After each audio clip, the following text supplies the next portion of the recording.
Esses botões aqui.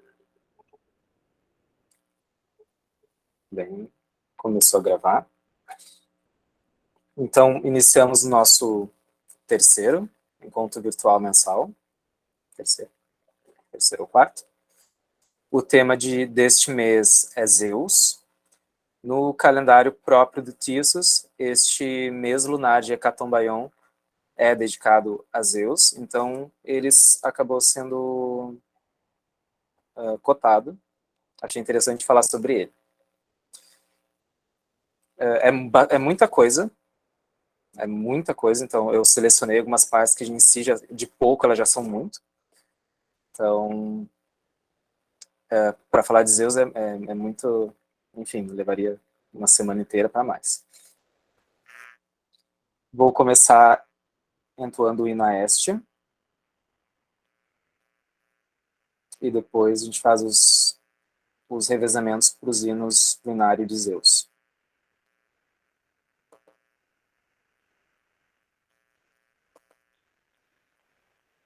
Vamos digitar aqui. Ó. Hestia, tu que habitas, Hestia, que habitas a tua morada no topo do mundo, deram-te os deuses eternos e os homens que vagam na terra honras das mais elevadas, bem como um assento perene. Bela e honrada é a tua porção. Onde tu não te encontras, não há banquete para os homens mortais, pois alguém sempre liba a Hestia, primeiro e por fim, com um vinho de mélia doçura. Já quanto a ti, Argicida, rebento de Zeus e Maia, núncio dos deuses, do cetro dourado, doador de benesses, sê favorável e ajuda-nos com a querida e augusta. Vinde habitar esta casa bonita, com mente amistosa, juntos, pois vós conheceis as ações elevadas dos homens. Sobre essa terra, a quem vós ajudais com saber e vigor. Salve, nascida de Crono, e tu, Hermes do cetro dourado. Ora, de vós eu irei me lembrar e de uma outra canção.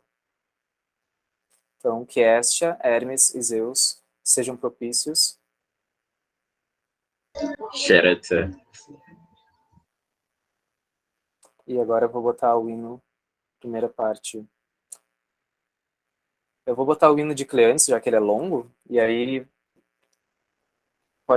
reveza com... aí fica Edu, Gabriel, e mais alguém queira terminar o terceiro trechinho. Já estou abrindo aqui.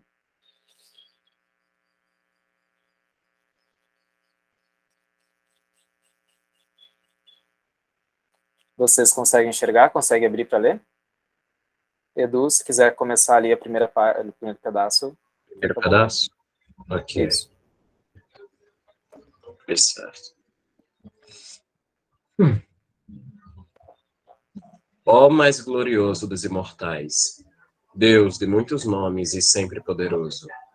Zeus, Senhor da natureza, que tudo governas com leis, salve. Pois a todos os mortais é lícito falar-te. Em ti está a nossa origem, a sorte de ser a imagem de um Deus. Só a nós coube, entre tantos seres mortais que vivem e rastejam sobre a terra. Por isso te entoarei um hino e cantarei sempre o teu poder. A ti obedece todo este mundo, que gira em torno da terra, por onde quer que o leves, e de boa mente, que é submisso. Gabriel. Sim. Seguras nas invictas mãos, como teu servidor, o raio incandescente e de 2 gumes, sempre vive. Sob o seu impulso, caminha toda a obra da natureza. Com ele diriges a tua palavra universal, que passa através de tudo, misturando-se com o astro luminoso maior e também com os menores. Não se faz sobre a terra obra alguma sem ti, ó Deus, nem sobre o etéreo polo divino, nem sobre o mar, exceto os atos dos malvados na sua demência. Mas tu sabes ajustar mesmo o que é discordante, e ordenar o que é caótico. E ódio em ti é amor, e assim harmonizaste tudo o que é nobre com o que é vil, numa só unidade, de modo a originar uma palavra eterna de tudo, o que fogem aqueles, a que fogem aqueles, desculpa, por mortais que são inferiores, insensatos sempre a almejar a posse do bem, sem verem nem entenderem a lei universal do Deus, em cuja obediência seriam conosco felizes. Clara, tu quer terminar o terceiro trecho? Não, muito obrigada. Alguém quer ler o terceiro trecho? Eu posso ler, Oi? Desculpa, eu não consigo ler por conta do som aqui. eu consigo ler aqui. Tá. São eles mesmos insensatos que se precipitam cada um para seu mal. Uns com uma pressa funesta de alcançar fama, outros voltados para a ganância desordenada. Outros ainda para a licença e doces prazeres físicos, procedem sem pensar, arrastados de um lado a outro, apressando-se com vigor para que suceda o contrário dos teus desejos. Mas, ó Zeus, remunerador de tudo, Senhor das nuvens negras e raio coriscante, salva os homens da funesta ignorância, sacode-a, ó Pai, da sua alma, concede-lhes que obtenham a sabedoria com cujo apoio tudo governas com justiça, a fim de que, honrados, te correspondamos com honra, cantando sem cessar as tuas obras como cumpre a um mortal, já que nem para homens nem para deuses há maior honra do que celebrar sempre a tua lei universal. Herezefs, Heredia. Ok, obrigado. Então, eu vou começar com um trecho do Walter Otto. Aliás, antes eu vou mostrar os livros, né, já fica em indicação para quem for ver este vídeo depois. Esse aqui é a Teofania, do Walter Otto, que é super recomendável. Super recomendado, indicado. Ele tem uma visão bem espiritual, bem madura, espiritualista e original, realmente ligada ao mundo, aos gregos antigos, né, ao mundo grego, sobre os deuses. Então, o livro é uma obra bem madura para falar sobre os mitos, um pouco da religião, um pouco não, a religião, enfim, a espiritualidade dos gregos. É a Teofania. Outro livro meu de cabeceira, de anos já, é o Mito e Religião na Grécia Antiga, do Bernan. Eu sempre indico ele porque, primeiro que ele é relativamente pequeno, e ainda assim ele tem um grande poder de síntese. Então tu aprende muita coisa em pouco tempo, pelo menos para poder começar. Tem esse aqui que eu amo de paixão, que é Os Gregos e Seus Deuses, que é da Louise Zeigman.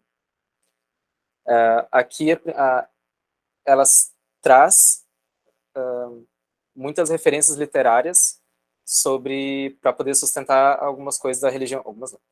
O livro todo é sustentado em cima de referências literárias sobre a religião grega, então é muito interessante. Então tem vários autores que ela cita e referências, enfim, fontes para quem quiser. E tem em português. Ela tem um outro, mas acho que não tem na nossa língua. E esse gigantão aqui é um clássico do Walter Burker, Religião Grega na Época Clássica Arcaica. Ele é mais difícil de encontrar. Eu encontrei ele no sebo. Ele é antiguinho. Antiguinho não, ele é de quando? Ele é antigo. Tem muita informação boa aqui. Talvez alguns pontos de vista, a forma de interpretar algumas coisas que ele tem, não sirva mais. Mas de resto ele traz muita informação sobre informações de fatos da religião grega aqui. Então é ótimo. Acho que tem PDF em inglês no Drive, eu acho.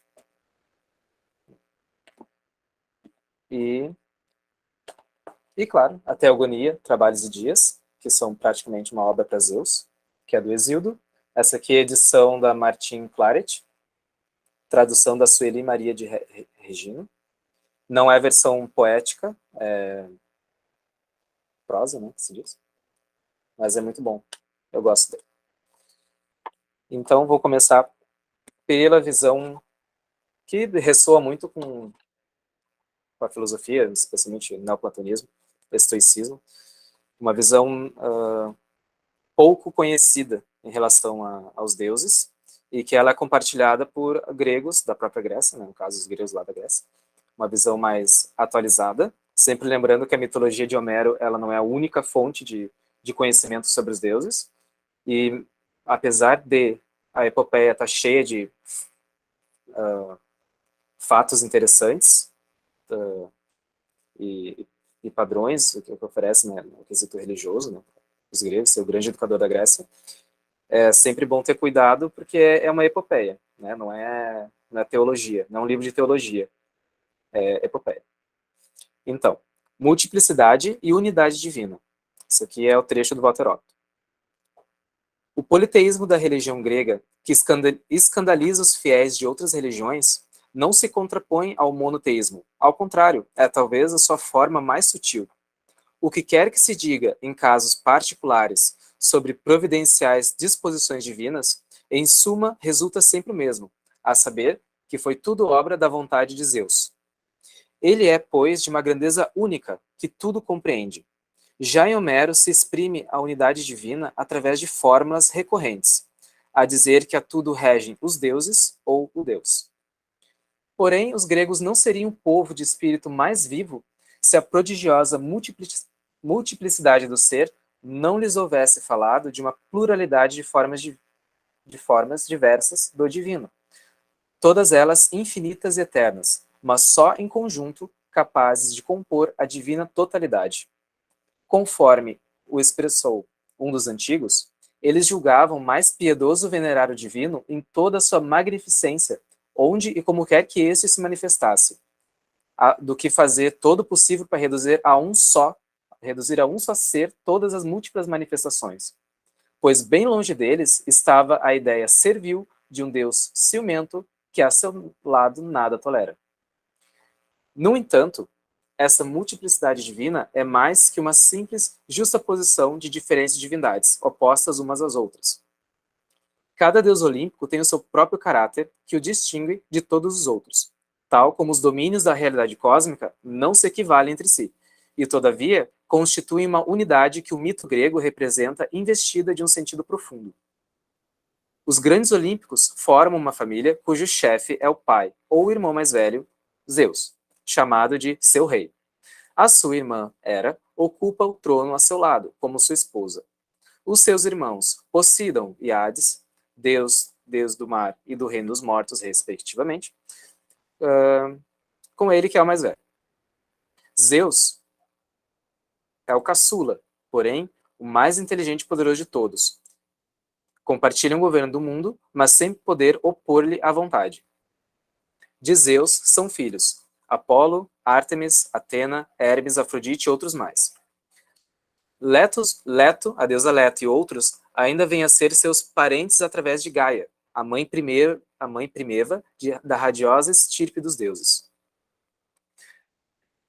Já se quis ver no reino olímpico de Zeus uma simples projeção da monarquia humana, mas na Terra nunca houve nada de comparável. Pelo contrário, essa família divina deve ser reconhecida como a mais excelsa expressão da unidade do divino em sua multiplicidade sem limites.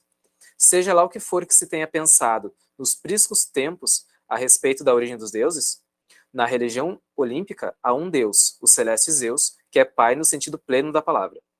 Os deuses, enquanto formas universais, devem-lhe a existência. Afrodite, que de acordo com a concepção arcaica contida na Teogonia de Hesíodo, nasceu do membro viril de Urano, em contato com a espuma do mar. Mas agora ela é filha de Zeus e de Dione. As moiras, que a história primitiva da Teogonia diz ter a deusa da noite concebido sozinha, sem pai, agora são filhas de Zeus e Temis. Ele gerou também as Horas e as Cárites. As Horas são as deusas das estações e as Cárites são deus da beleza em geral, entre outros sentidos. A antiquíssima rainha dos mortos, Perséfone, é sua filha, nascida de Deméter. Ele é pai também das musas, de que era conhecida uma filiação mais antiga, a saber, de Urano e Gaia. Zeus gerou-as, como diz o célebre Inazeus de Píndaro, assim que verificou estar o mundo reordenado, porque, para ser perfeita, a obra da criação carecia de uma voz divina a fim de cantá-la e louvá-la. E, finalmente, nasceu-lhe da cabeça Atena, a deusa da ação refletida e varonil. Nada mostra melhor o quanto ele faz jus ao título de Deus Pai do Universo, que o fato de até mesmo as inúmeras ninfas, graciosas deusas dos prados, das árvores, das fontes das montanhas, serem costumeiramente chamadas de suas filhas, muito embora Hesíodo também lhes conheça uma ascendência mais antiga. Até mesmo os deuses primevos, a antiga raça dos titãs, cuja rebelião e luta contra os Olímpicos ainda ecoam na tragédia, Zeus, conquanto não os tenha incorporado à sua família, depois de tê-los dominado pela força de sua suprema potestade, libertou de seus vínculos e com eles consertou a paz, de modo que puderam permanecer veneráveis nas profundezas, e assim também formar parte do seu reino. Que diferença para com os deuses primevos de outras religiões, deuses que, uma vez vencido pelo reino da luz, ficam condenados e transformados em diabos. Essa unidade do divino reino, sob a regência de Zeus, que como rei pai tudo compreende, é de natureza bem diversa da autocracia monoteísta que só admite à sua volta servos e mensageiros. As divindades individuais, conquanto, longe de ser meros instrumentos da vontade suprema, podem, por certo, receber de Zeus encargos especiais, e não podem de modo algum opor-se a seus planos, mas permanecem deuses no sentido pleno da palavra, deuses em cuja eternidade se reflete o universo com todas as formas que o ser adotou. Continuam sendo os augustos representantes dos reinos do mundo e da existência, manifestações de sua divina profundeza, em virtude da qual cada um deles é infinito, e a seu modo é a totalidade do ser e da divindade. Mas ainda existe uma experiência viva da unidade do pluriforme, experiência essa que também nós, tanto quanto os gregos, podemos fazer, visto como o universo em sua multiplicidade imensa é esta unidade. A plenitude de todo ser, onde Afrodite sorri, o olho glorioso de Apolo reluz, Ártemis dança e caça com as ninfas, Hermes fantasia e Dioniso fita os astros com arrebatada embriaguez. E tudo isso é uma só vida divina, a verdade única do ser, onde tudo vem a reunir-se, tal qual, na conhecida sentença de Mozart, uma sinfonia, com sua seriedade e seu jogo, sua tenebrosidade abissal e seu majestoso esplendor, envolve tudo em um. Este saber não revela nem a meditação nem a especulação, mas unicamente o magno momento em que se poderia dizer como Nietzsche, o meu mundo não acabará de ser perfeito? Pois o que é que o mantém uno? Precisamente o espírito do momento perfeito. Pode-se chamá-lo Zeus, em grego, ou dar-lhe um nome ainda mais excelso. Quando, nas pinturas gregas, Zeus inclina a taça que contém a oferenda, faz assim uma libação ao divino primordial, que tudo abarca, que sustém até mesmo os deuses e é inominável. A menos que o queiramos chamar de Gaia, no sentido grego, a terra, que era no princípio, e de quem nasceu o céu. Ou, como Hölderlin, natureza, que é a mais antiga que os tempos, está acima dos deuses do Oriente e do Ocidente.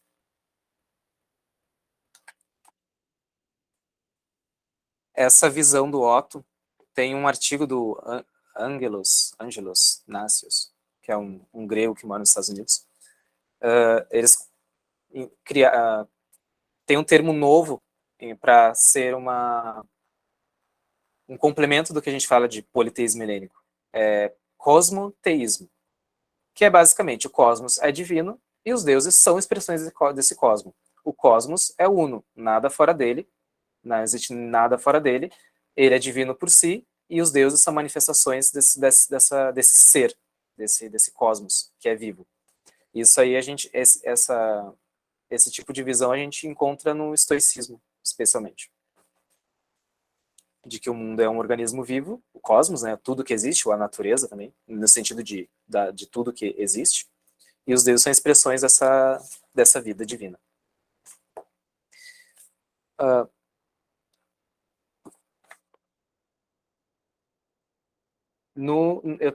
as pessoas que querem entrar no grupo, tanto no grupo aberto quanto do Tiessos, eles respondem um questionário.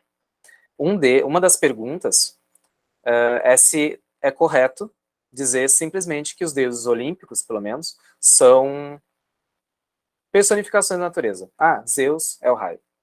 Afrodite é sexo. Deméter é o grão.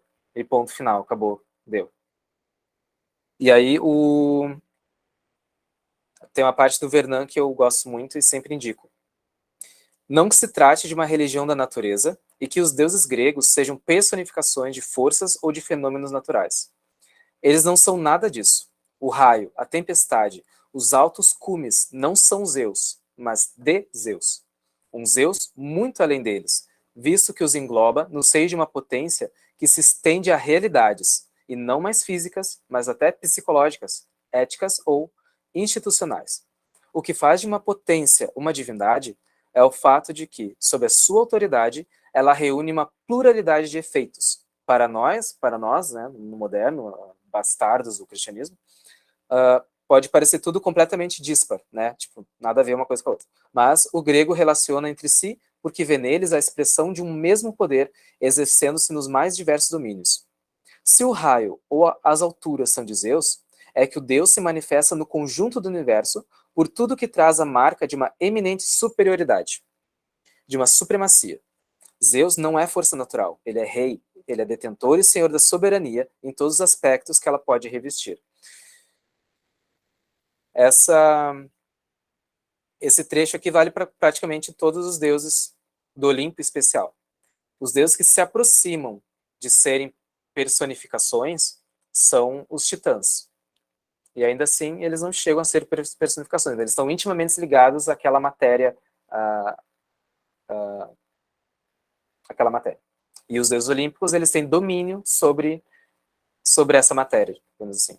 Enquanto Hélios, ele incorpora o astro solar, por exemplo, Apolo teria o comando sobre ele. Isso também numa visão já não exatamente antiga, mas mais tardia, quando começam a relacionar mais Apolo com o Sol. E assim como Deméter não é a Terra é Gaia, né, a deusa, a grande mãe Gaia. Deméter, ela trabalha nessa terra como uma deusa da agricultura, fora outros sentidos, né, porque um deus sempre é plural, ele nunca é uma coisa só. Então, esse exemplo aqui que ele traz se repete para praticamente todos os deuses olímpicos. Agora, Walter Burker. Eu gosto do Walter Burker porque ele traz muitas informações de culto. E como vocês devem ter reparado, quem já acompanha as outras chamadas, as outros encontros virtuais, eu não me prendo muito em falar sobre mitologia, porque já é uma coisa muito evidente, né? A coisa mais fácil de achar é a mitologia, é os mitos. Eu gosto de falar daquilo que é menos evidente, tanto a parte do culto mesmo, de como eles se manifestavam na religião, propriamente dita. Sempre lembrando que mitologia e religião grega não é a mesma coisa.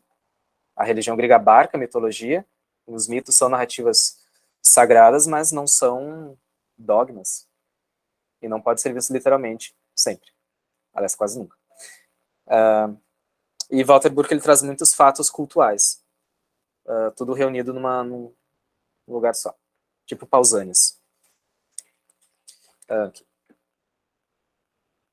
Uma epifania direta de Zeus é o trovão. No local onde ele embate, é erigido um santuário ao Zeus que desce, Cataibates. Zeus une-se a Semele na forma de um raio, num abraço fatal. A pedra, segundo o modelo oriental, na forma de um lírio, é a arma de Zeus, e só por ele empunhada. Ela é irresistível, até mesmo os deuses estremecem perante ela. Os inimigos dos deuses são por ela despedaçados. Os homens ficam impotentes, desconcertados e admirados, perante a manifestação de tal energia divina. Zeus é, antes de tudo, o mais forte dos deuses. Ele pode desafiar os outros deuses. Tem um trecho, se não me engano, da Ilíada, que ele diz: suspendei do céu uma corda de ouro. Agarrai-vos todos a ela, deuses e deusas, pois não arrastareis do céu à terra Zeus, o mais sábio de todos, por mais que vos esforceis. Mas se eu quiser puxar com entusiasmo, arrasto todos vocês junto com a terra e o próprio mar. Zeus, super humilde e modesto, na Ilíada. A jactância de caráter desportivo funde-se maravilhosamente com a fantasia cósmica e o brilho divino do ouro. A corda dourada foi objeto de muitas interpretações dos exegetas antigos. Os outros deuses podem protestar contra Zeus. Podem tentar, na Ilíada vocês vão ver vários casos. Podem tentar desobedecer também. Podem até mesmo conspirar contra ele. Mas ninguém consegue ameaçar Zeus seriamente, pois ele permanece sempre muito superior. O mito, sobretudo como Hesíodo o moldou, relata que as coisas nem sempre foram assim. Que o poder de Zeus teve de ser conquistado pela luta e de ser defendido contra a rebelião. Antes de Zeus, reinavam os titãs e o pai de Zeus, Cronos. O fato de este engolir os seus filhos deriva do mito oriental da sucessão. Zeus escapou-lhe em virtude da astúcia da sua mãe, Reia, que enganou Cronos, dando-lhe uma pedra para engolir. Depois de ter crescido, Zeus liderou os deuses na guerra contra os titãs. Céu, terra, mar e mundo subterrâneo estremeceram durante a batalha, mas Zeus triunfou graças aos seus trovões. Assim, Zeus é o rei, Anax, ou, segundo Homero, Basileus. Aos olhos dos gregos, ele apresenta uma imagem dupla, como o combatente de vanguarda, que brame o trovão na sua mão direita, erguida, e como soberano sentado no trono, empunhando o cetro. O seu animal preferido é a águia. O leão oriental é alheio a ele. Em contrapartida, encontra-se numa relação íntima com o sacrifício taurino, a superação do forte pelo mais forte. Uma teogonia cretense, pós-hesiótica, aperfeiçoou a descrição da juventude de Zeus, sobretudo mostrando uma associação de jovens guerreiros, os curetes, dançando e brandindo seus escudos em redor de Zeus recém-nascido, de modo que seu choro não denunciasse, na época que Cronos procurava, né, seus filhos para engolir. Então essa barulheira fez com que ele não descobrisse o paradeiro de Zeus. Isto reflete rituais de iniciação cretenses, semelhantes aos que são perceptíveis nos mistérios do Ida, do Monte Ida. Zeus nascia aqui todos os anos, no ardor de um grande fogo. Aqui é interessante saber quando eles associam curetes e o que eles fazem com o rito de iniciação, que é justamente das questões do mito, é que eles podem estar refletindo fatos religiosos. Tipo, existia um ritual, existia uma tradição ritual, e depois o mito foi inventado para poder dar uma razão para aquilo ali, e depois teve vida própria a mitologia, né, o mito em si. Então, sempre ter isso em mente, que é um dos porquês a gente não pode também interpretar o mito de forma literal. Na dança guerreira do grupo de jovens, aparece o Zeus Dicteu, como o Curus Supremo, que salta por cima de rebanhos, dos campos de cereais, das casas, cidades, barcos e jovens cidadãos. Onde tem lugar o nascimento, tendo também a morte. O fato de a este Zeus juvenil ser também associado em Creta a um super celebrado túmulo de Zeus, onde os curetes sepultam Zeus, é uma suposição necessária, apesar de não se conseguir articular facilmente as tradições locais. E esse negócio de Zeus ter morrido em algum momento já deu problema já naquela época, já receberam críticas os cretenses, por causa dessa história de Zeus ter um túmulo, né? Porque, em essência, um deus é imortal. Ele pode até nascer, ter nascimento, um início, mas não tem fim. O fato de Zeus ter derrubado o próprio pai permanece como uma sombra no seu passado, porque todo usurpador fica ameaçado do mesmo destino.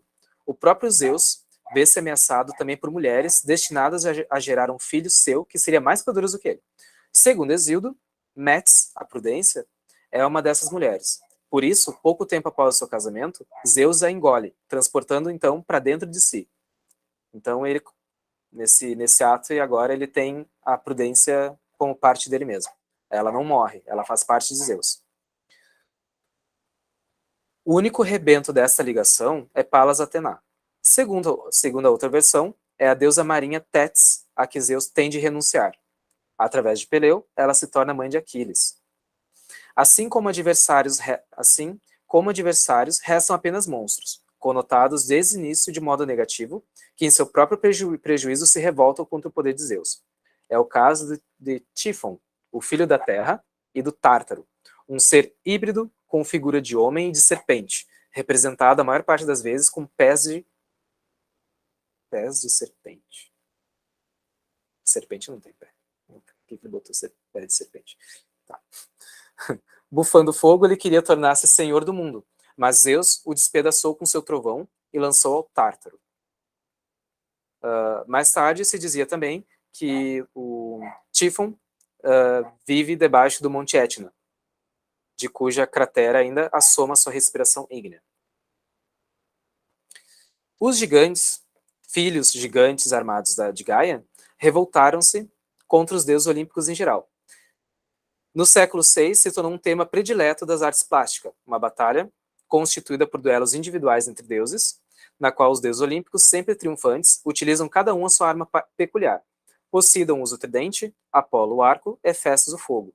Também aqui é o trovão de Zeus que decide a contenda. Poder é violência latente, que tem de se manifestar pelo menos num instante mítico. Só o adversário vencido pode garantir a supremacia. Dessa forma, Zeus é quem proporciona a vitória. Cada tropaion, que é um monumento feito dos despojos do campo de batalha, podia ser denominado imagem de Zeus. Após a maior das vitórias, a de Plateias, no ano de 479, os gregos fundaram no local um santuário em honra de Zeus, o libertador, Eleutérios, onde durante séculos foram celebradas festas com jogos guerreiros. E aqui o Burke, ele fala de uma inscrição de Selinunte, que diz assim: graças a estes deuses, os Selinúntios triunfam. Graças a Zeus, triunfamos nós. E graças ao terror, a Héracles, a Apolo, Poseidon, aos Tindáridas, a Atena, a Malóforo e a Pasicateia, que é a vitória sobre tudo. E graças aos outros deuses, mas sobretudo graças a Zeus. Em Ésquilo, o Zeus triunfante aparece mais espiritualizado. Urano e Cronos foram depostos e desapareceram. E aí Ésquilo diz: quem celebra Zeus no grito da vitória, acerta na razão em cheio. Identificar-se com o triunfo de Zeus significa encontrar o sentido da ordem universal.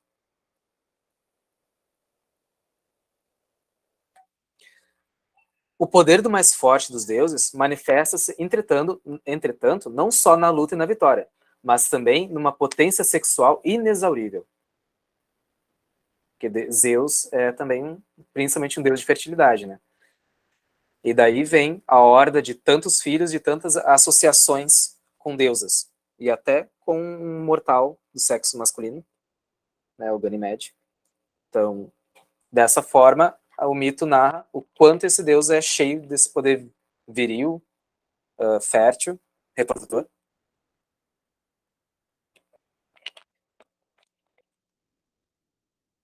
E aqui tem uma longa lista de nomes que partilharam do leito de Zeus, que eu vou pular essa parte.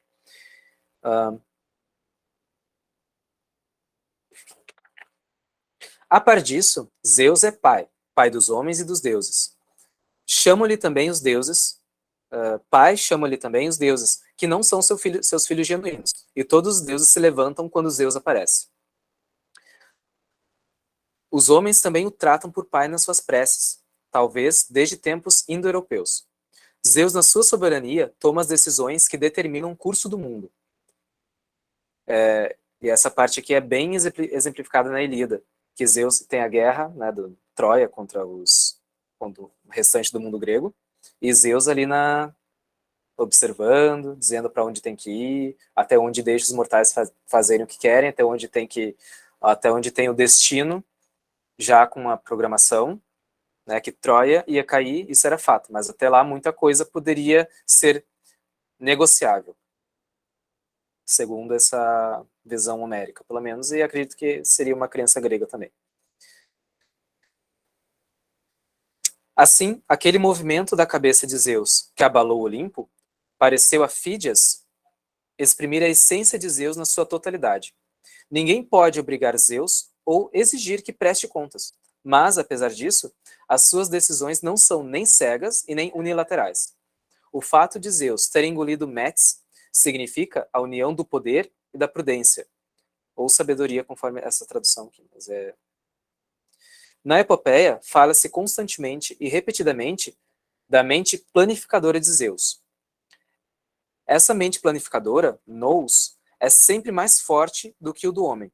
Com frequência, o que foi já planeado ainda está oculto, mas Zeus tem o seu desígnio e vai alcançá-lo. O fato de os deuses serem oniscientes é garantido pela primeira vez na Odisseia, enquanto a Ilíada retrata uma ilusão temporária de Zeus na cena da sedução no Monte Ida. Mas ela permanece no episódio. A sedutora irá ter de tremer perante a vingança de Zeus, e Zeus acaba por impor o que decidiu. Que é quando Hera tenta seduzir Zeus, ela consegue, com a ajuda de Afrodite, de um cinto mágico, para Zeus se distrair um pouco da guerra de Troia e os outros deuses poderem fazer os seus tomarem as suas ações sem Zeus saber. A imparcialidade da sua decisão encontrou em Homero uma expressão figurativa na balança dourada que Zeus segura na mão. Durante o duelo de Aquiles e Heitor, a inclinação da balança mostra que Heitor vai sucumbir à morte. Zeus sente simpatia e compaixão pelo homem, mas ele age conforme a ordem. Aqui surge o problema da Moira, ou Aisa, que é o destino, como mais tarde se compreendeu. Para o pensamento causal, surge, então, um problema insolúvel entre predeterminação do destino e liberdade divina. Para a Ilíada, não há aqui lugar para qualquer problema. Trata-se apenas de um conflito que tem de ser resolvido, uma vez que a vida, em geral, é marcada por conflitos. Moira não é uma pessoa, uma divindade ou um poder, mas um factum. A palavra significa parte, e exprime que o mundo está dividido, e que foram traçadas fronteiras no espaço e no tempo. A fronteira mais importante e dolorosa para o homem é a morte. Esta é a sua porção limitada. Não é impossível ultrapassar essas fronteiras, só que as consequências seriam nefastas. Zeus teria o poder de agir de outra maneira, mas outros deuses não iriam apreciar isso. E por isso ele não faz. Do mesmo modo que um governante bom e sensato não utiliza o seu poder contra as fronteiras do direito tradicional. Assim, a distribuição das porções torna-se propriedade de Zeus. Porção, no caso, que cabe a cada um e a cada coisa.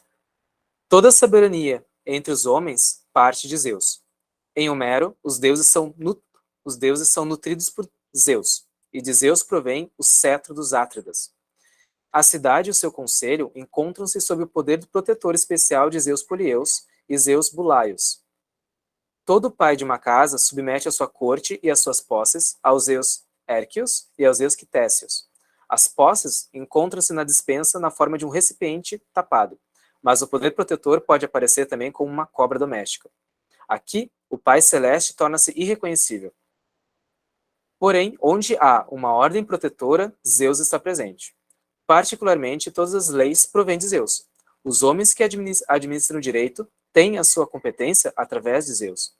Hesíodo coloca Dike, a justiça, ao lado do trono de Zeus, na qualidade de sua filha. A justiça é a de Zeus. Mas não se pode dizer que Zeus seja justo, porque justo é quem em disputa com um adversário do mesmo nível respeita os preceitos. E, no entanto, Zeus está acima de todos os adversários, logo, ele oferece o bem, ora oferece o mal, e com frequência ninguém sabe por quê. Contudo, o fato de, em geral, um pai planificador manter o poder nas suas mãos torna a justiça possível entre os homens. E a sua primeira esposa, propriamente dita, é a Têmis, que é a deusa das leis, especialmente das leis sagradas. Zeus encontra acima dos partidos. Não existe quase cidade alguma que possa adotar Zeus como seu deus da cidade. Em contrapartida, existe a Atena do burgo, o Apolo do mercado, também Hera e Poseidon. Mas Zeus é venerado em todo lado, mesmo como deus da cidade, Polieus, sendo-lhe dedicados os maiores templos, como em Atenas, onde a construção gigantesca de Pisístrato só foi terminada pelo imperador romano Adriano. De modo particular, Zeus vigia as relações que vinculam pessoas que não se conheciam antes, que seriam os hóspedes, pessoas que suplicam por proteção e jurados. E aí aparece Zeus, Xênios, Iquésios e Órquios. Atene e Hera odeiam Troia, porque Paris as ofendeu. E Zeus decidiu a queda de Troia, porque Paris violou o direito da hospitalidade.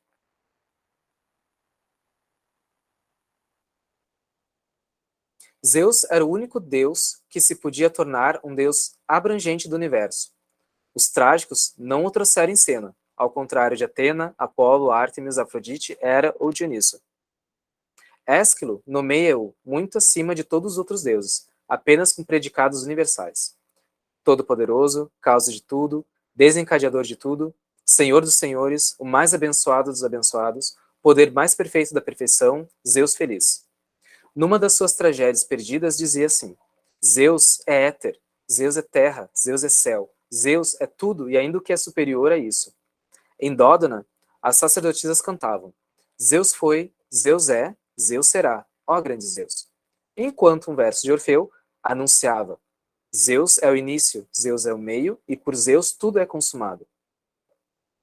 E aqui podia começar a especulação filosófica que culminou no panteísmo dos estoicos, que Zeus é o mundo, o cosmos como um todo, e, sobretudo, o fogo pensante que tudo penetra, configura e mantém dentro de limites.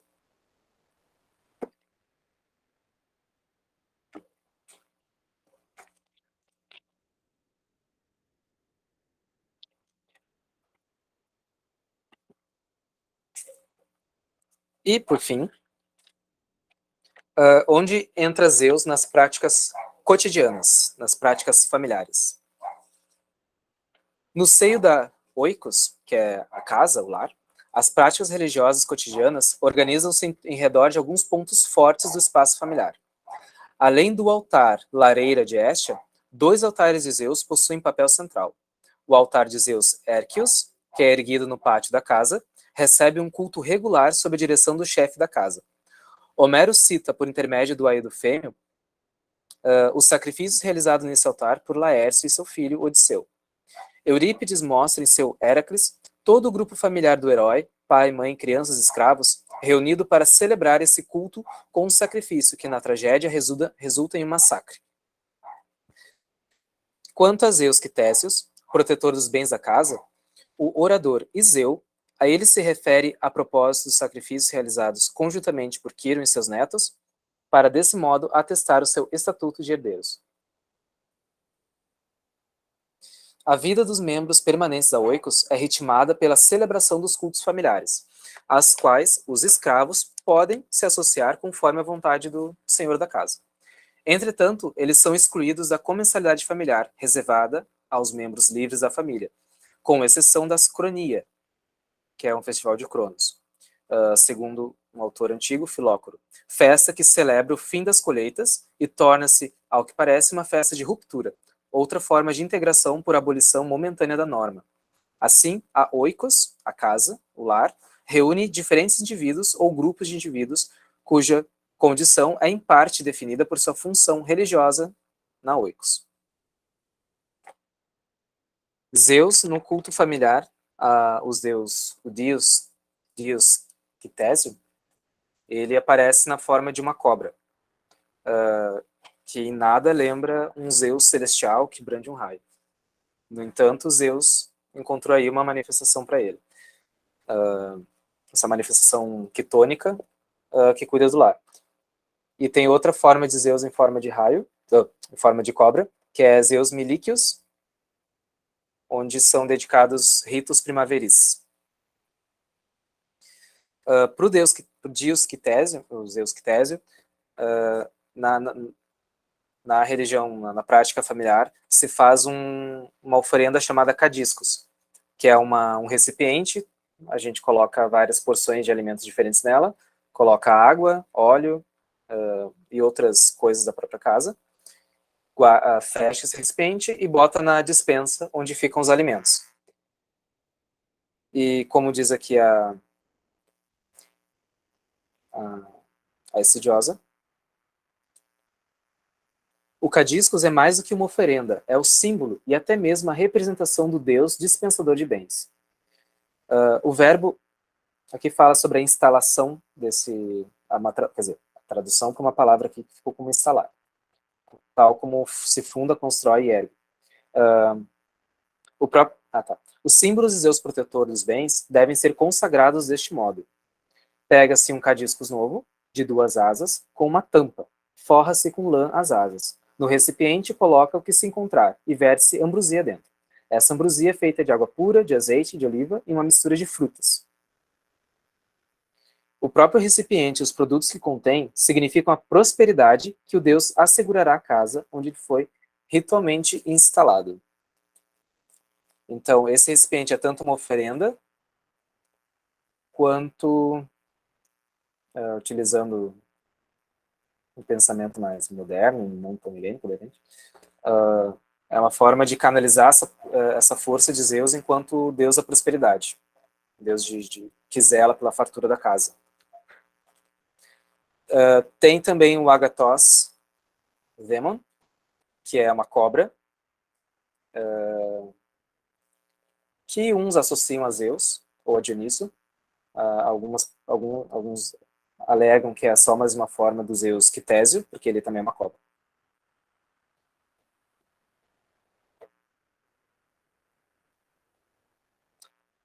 Práticas de hospitalidade.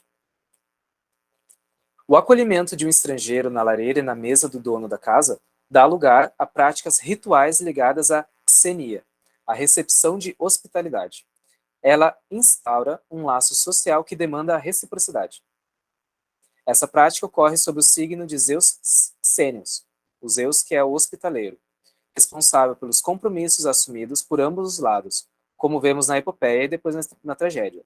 A xênia, a recepção de hospitalidade, é uma prática já presente na epopeia homérica. Funciona como uma instituição dessa sociedade aristocrática, cantada pelo poeta, e encontra-se sob a proteção de Zeus Xênios, o Zeus hospitaleiro.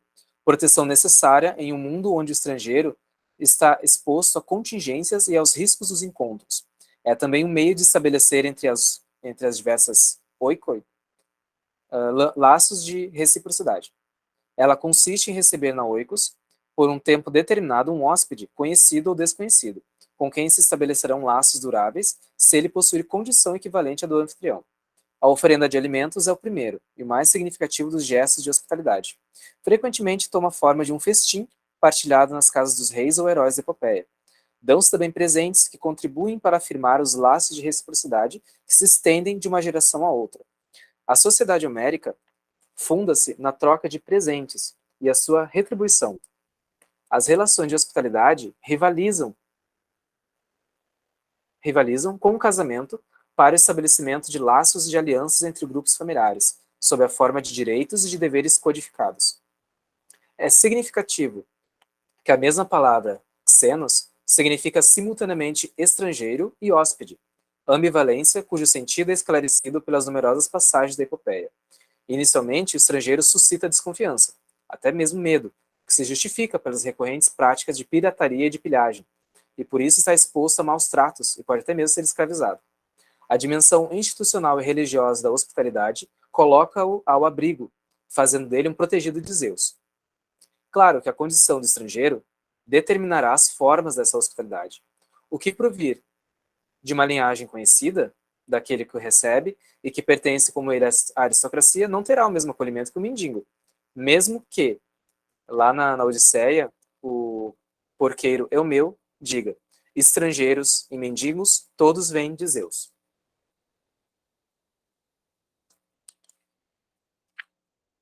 Então, temos aqui as práticas de hospitalidade ligadas diretamente a Zeus.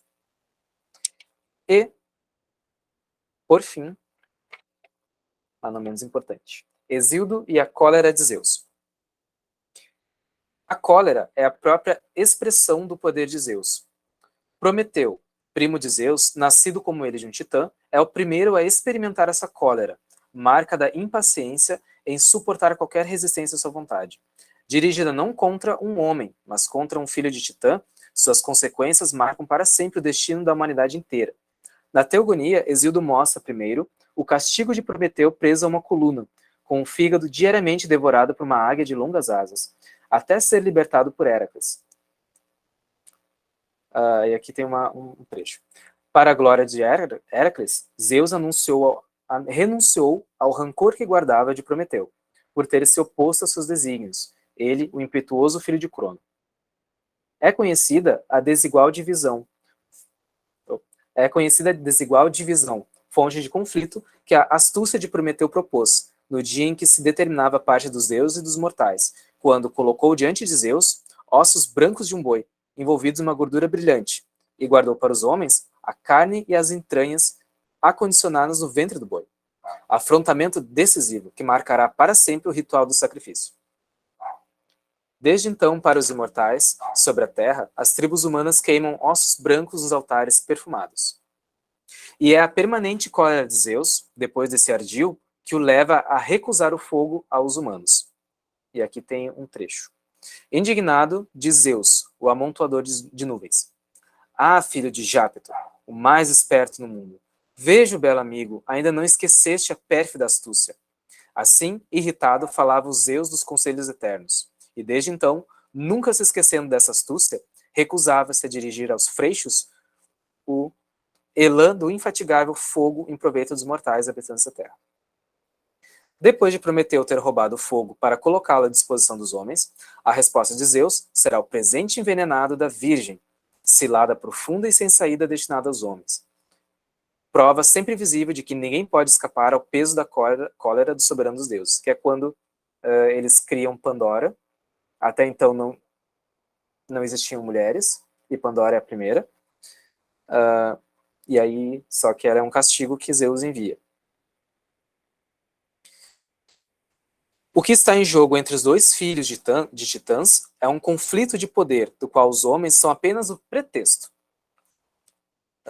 O fogo, sob a aparência do raio, é o próprio atributo do poder de Zeus, reconhecido pelo conjunto dos Urânidas, os irmãos de seu pai, subjugados por Urano. Ao roubar o fogo, Prometeu praticou um crime de lesa majestade, uma provocação ostensiva que demanda um castigo exemplar de duplo alcance. Por um lado, contra o culpado do roubo, mas também contra os beneficiários do furto, a raça humana, que assim possui uma parcela do poder que representa a posse do fogo, doravante compensada pelo terrível flagelo instalado em seu meio. Em verdade, a mulher devora seu bem e suas forças, como o fogo devora os alimentos dos quais se nutre.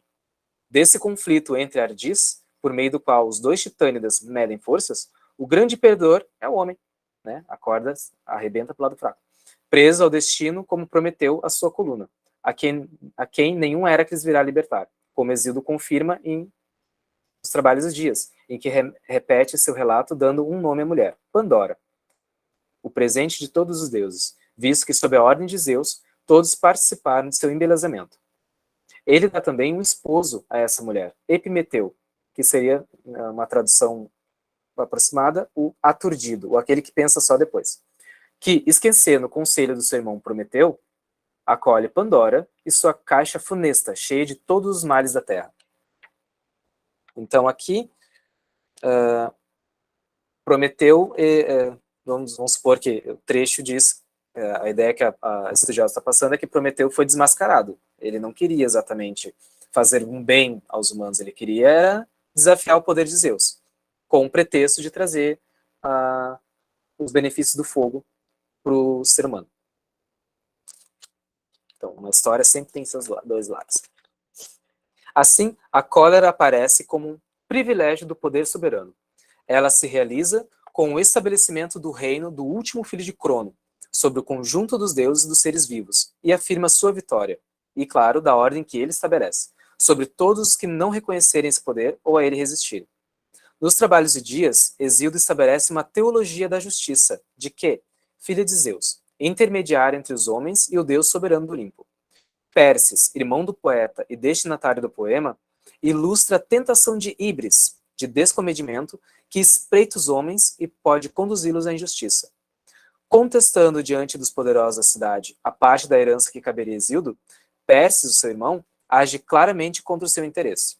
Em compensação, arrisca-se a sofrer a cólera de Zeus, armado contra os que abusam do poder e oprimem as pessoas de bem. Do mesmo modo, enquanto a cidade justa, sob o olhar de Zeus, conhece a felicidade e a prosperidade, a cidade injusta, cujos cidadãos têm no coração apenas o funesto descomedimento e as obras perversas, é ameaçada pelo castigo enviado por Zeus, ao mesmo tempo, a peste e a fome. E é assim que os homens da raça prateada, segundo Hesíodo, foram destruídos por Zeus, porque vítimas da intemperança se recusavam a render homenagens aos deuses bem-aventurados que possuem o Olimpo. Injustiça e descomedimento se correspondem e definem o que na cidade clássica será chamada de assévia, a impiedade. E aí cito um trecho aqui. Oferecer um culto aos imortais, sacrificar aos seus santos altares conforme a lei. Temes. Eis o que coloca os homens ao abrigo da injustiça e deve-lhes assegurar a felicidade e a prosperidade. Vemos como se elabora e se manifesta uma moral que será uma referência ao longo da Idade Clássica. Ao lado de Homero, Hesíodo oferecerá um conjunto de crenças e de comportamentos. As obras dos dois poetas, sem possuir o estatuto de livros sagrados, que indicam no que é preciso crer, propõem ao conjunto dos gregos um repertório comum integrado à paideia, a cultura partilhada e transmitida pela educação. Eles ensinam, entre outras coisas, como os deuses, benevolentes e generosos para os mortais, respeitadores das honras que lhes são devidas e das leis, que regulam as relações dos homens que os deuses e com os outros. Que regulam as relações dos homens com os deuses e com outros homens. Ensinam como tornam-se temíveis e terríveis para quem não as respeitam. Então aqui Zeus aparece, né, um aspecto gritante dele é do juiz, o juiz do cosmos e aquele que garante o direito. É bastante coisa, eu falei que era, ainda teria mais ainda se eu trouxesse mais gente aqui para... que ainda tem, nós temos os filósofos, né, os sábios, vamos tentar tirar o ranço que nós temos da filosofia, talvez até por questões de como ela foi aplicada na escola para a gente, e de como parece afastada da nossa vida, e vamos ler os filósofos, sim, qualquer um, todos, de preferência. Que eles vão ao lado, como a autora colocou, Homero e Hesíodo propõem um programa, digamos assim. E depois, os diversos sábios que a Hélada, né, a Grécia, pariu, né? Os filhos da Grécia, a filosofia propõe outros modelos de conduta, de pensamento, principalmente em relação aos deuses, outras teologias, e eu espero que, né, para quem for assistir esse vídeo no YouTube depois, que tem ranço de Zeus por causa das histórias mitológicas de raptos e estupros, que consiga conciliar todas as informações e não ficar fatiando e se concentrando num fato mitológico. Né, toda essa dimensão que eu trouxe em relação a Zeus, aí é muito extremamente ampla, ainda falta, tem muita coisa ainda que poderia ser colocada. Vai muito além de um deus estuprador. Então vamos parar com essas bobices. E eu acho que era isso, então.